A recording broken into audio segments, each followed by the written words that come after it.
Hi, my name is Remy, and I'm a MAP method practitioner. If this is the first time you're hearing about MAP, let me explain a little bit what that is. So, MAP stands for Make Anything Possible. It was created around 2013 by a lady named Colette Stryker, who's a peak performance coach who used to be a therapist. MAP leverages heavily on two key discoveries. One of them is a discovery in neuroscience, which found that long term memories are, in fact, changeable. So, until then, we were all taught that once you form memories, they are stored into long term memory and they never change, right? But around the year 2000, there was a researcher in Canada at the University of McGill named Kareem Nadir who found that when you bring long term memories out of storage, there's a window of opportunity to change them, and these changes get saved. So memories are not unchangeable, they are. This was a pretty big discovery, but somehow it hasn't trickled into the mainstream yet. So even though it's been 24 years. So that's one discovery. Another discovery that MAP is heavily based on is by the late Dr. Gary Flint. He was a psychologist who worked with severely traumatized patients. So he had people who were trauma survivors, abuse survivors, and cult survivors coming to his clinic. You can imagine that when you have patients like that, sometimes it's hard to do therapy because they may have blocked out a lot of their own memories.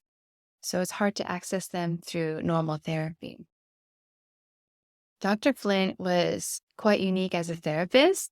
He was very open to exploring alternative methods.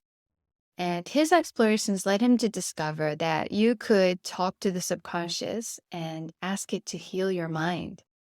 So you could tell it to heal things like those traumatic memories, the inner parts of you that are traumatized, the unprocessed emotions that are stuck, or rigid and limiting beliefs. Once he discovered this and started applying it in his practice, he began to see some incredible results. People started to make progress faster than if they had done just traditional talk therapy.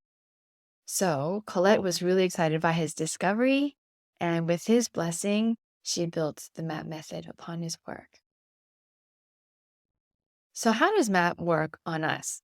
To give you an image, here's an analogy that one of our MAP practitioners came up with. She said MAP is like getting a brain massage.